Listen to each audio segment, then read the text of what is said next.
Bonsoir tout le monde. Donc, là, ce sont les fiches des applications. Vous avez déjà travaillé et apparemment, il y a eu plusieurs élèves qui ont eu des difficultés, raison pour laquelle on a réexpliqué la leçon. Et là, on est en train de corriger l'application.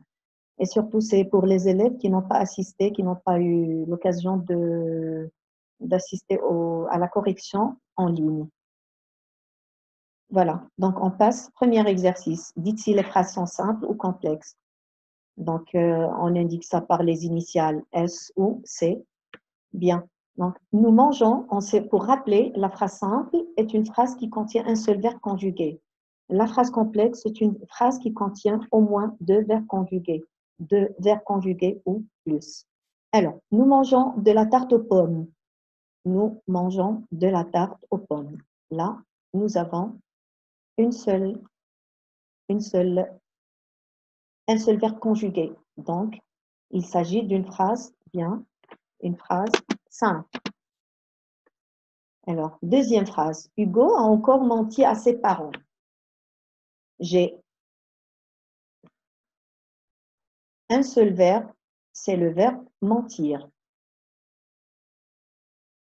J'ai le participe passé et j'ai l'auxiliaire. Donc, a menti est le seul verbe qui existe dans cette phrase. Donc, la phrase ici est une phrase, bien entendu, simple. Donc, S, on met un S. Troisième phrase, si j'avais de l'argent, j'achèterais un cadeau pour ma grand-mère. Bien, si j'avais de l'argent, j'ai un autre verbe ici, un verbe avait, c'est le verbe avoir. Je cherche le participe passé, comme je vous rappelle à chaque fois, quand on trouve l'auxiliaire avoir ou l'auxiliaire être, il faut toujours chercher s'il n'y a pas quelque part, s'il n'est pas suivi par un participe passé.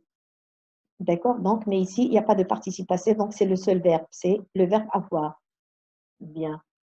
Deuxième, j'achèterai un cadeau pour ma grand-mère. Donc ici, j'ai un autre verbe conjugué, c'est le verbe acheter. Bien. Donc, on voit bien qu'il y a deux verbes conjugués. Donc, autrement, deux propositions. Donc, la première proposition, si j'avais de l'argent, la deuxième proposition, j'achèterais un cadeau pour ma grand-mère.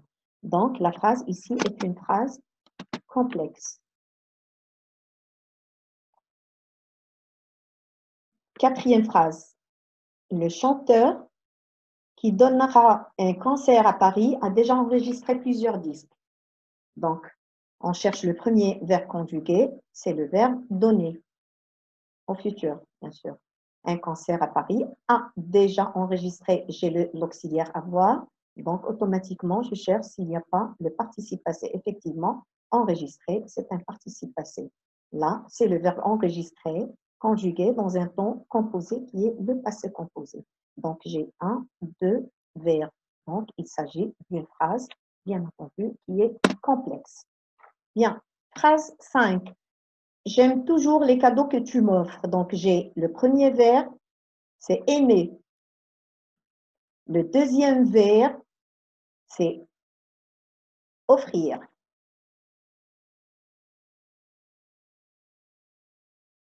Voilà. Donc, c'est une phrase qui est complexe. Sixième phrase. Je regarde avec grand plaisir ce reportage télévisé. Donc, d'après ce qu'on remarque, il n'y a qu'un seul verbe. Je regarde, c'est le verbe regarder. Un seul verbe.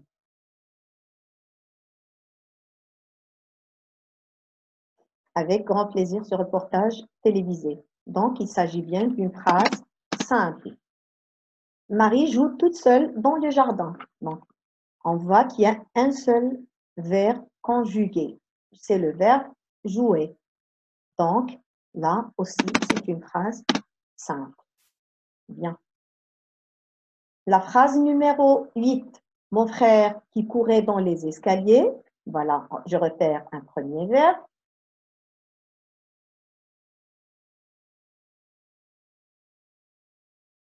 Est tombé. Voilà, un deuxième verbe.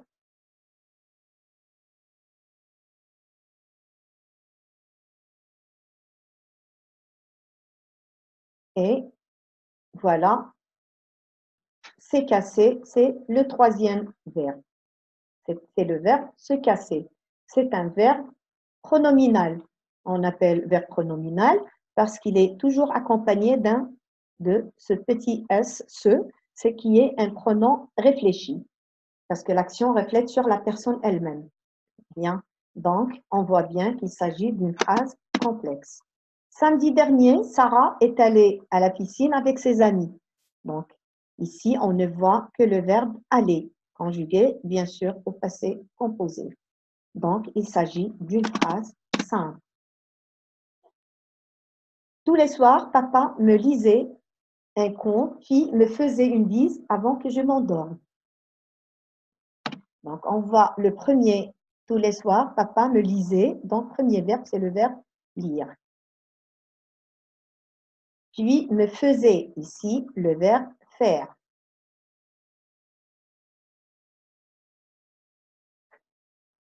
Une bise avant que je m'endorme. Alors, s'endormir. Voilà. Voilà. Troisième verbe. Donc, c'est une phrase. Il s'agit bien d'une phrase complexe.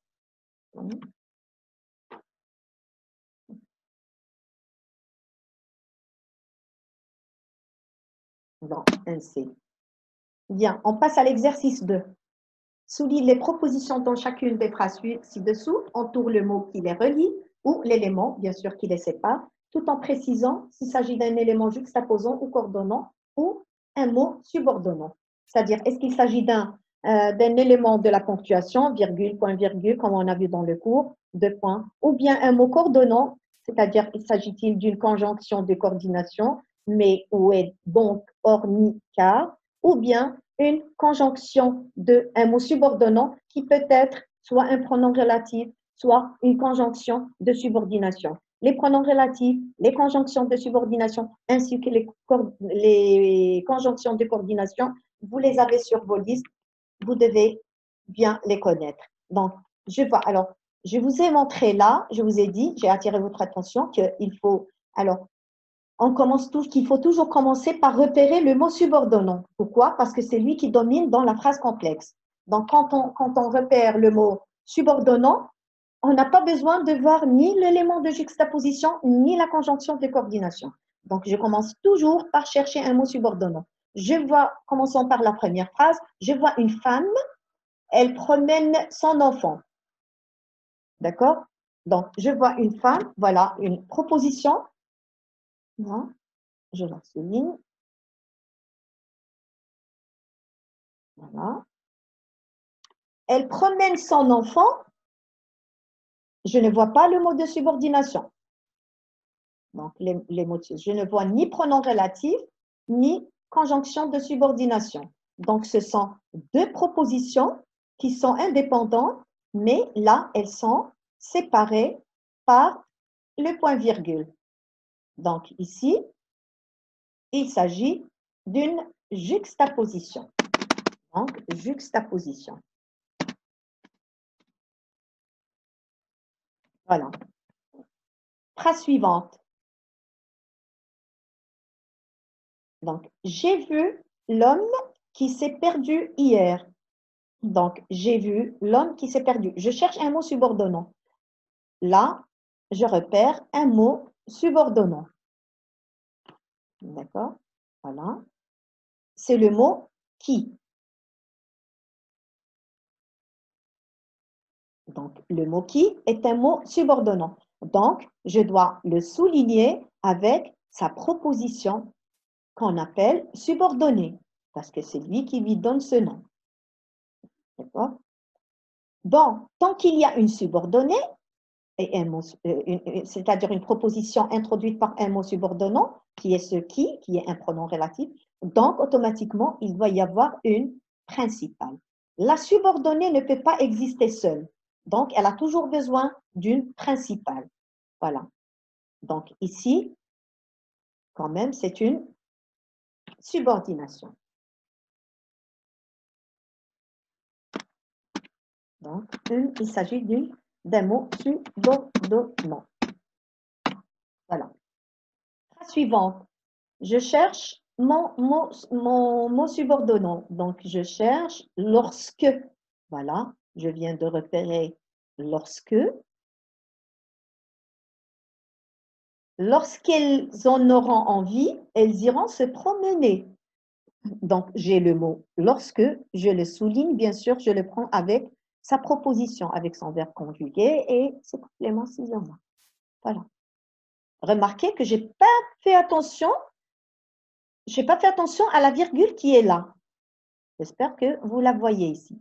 Je n'ai pas fait attention. Pourquoi? Parce que j'ai repéré déjà mon mot subordonnant. Alors, ce mot subordonnant, c'est une conjonction de subordination. Donc là, c'est une subordonnée. Et là, bien entendu, c'est une principale. Voilà. Là, on parle de mot subordonnant. Phrase suivante. Je marche dans la rue car je n'ai rien de mieux à faire. Ici, je cherche un mot subordonnant. Donc, il n'y a pas de mot subordonnant. Par contre, je trouve un mot coordonnant. Voilà. Voilà. Coordonnant qui est là. Voilà. Donc, je marche dans la rue, c'est la première proposition. Je n'ai rien de mieux à faire, c'est notre deuxième proposition. Alors, ces deux propositions sont reliées par un mot coordonnant qui est car. Et car fait partie des conjonctions de coordination. Donc, ici, il s'agit d'un mot coordonnant. Donc, coordonnant. Voilà.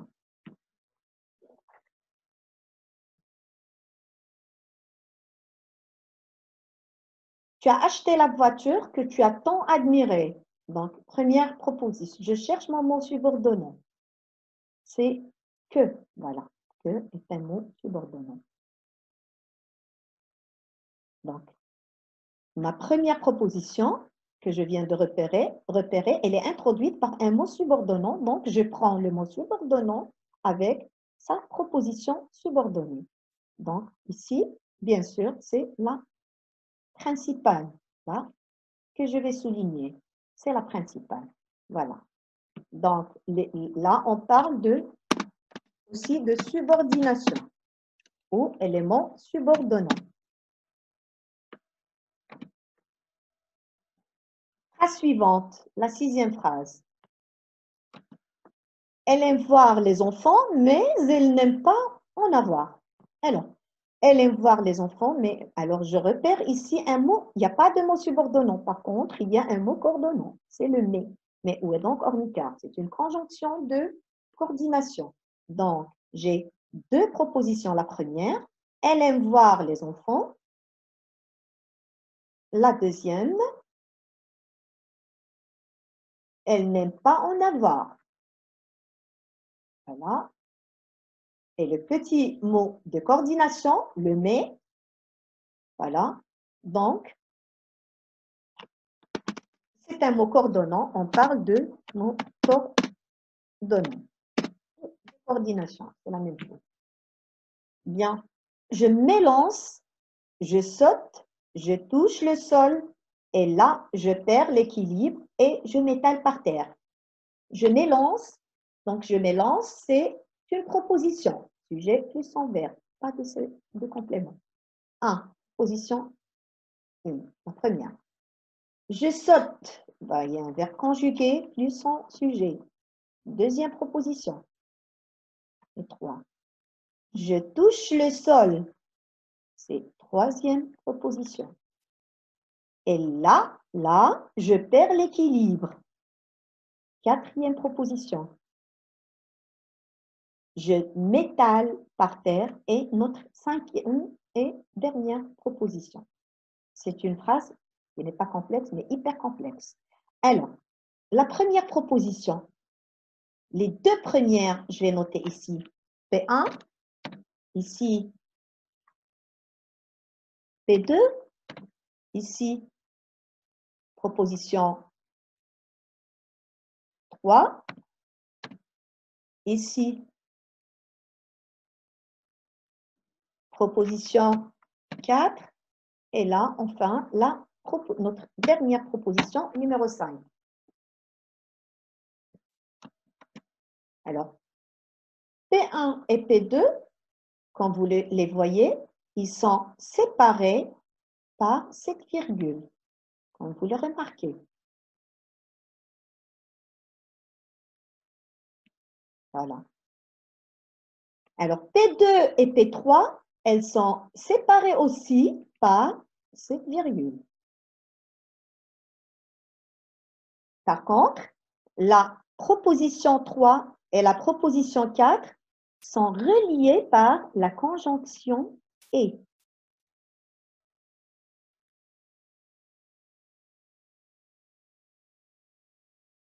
Voilà. La proposition P4 et la dernière proposition sont reliées par la conjonction « et ». Voilà. Donc, ce qu'on peut dire des deux premières propositions, c'est qu'il y a un mot juxtaposant. Voilà. Entre la P2 et la P3, toujours le même élément de séparation juxtaposant.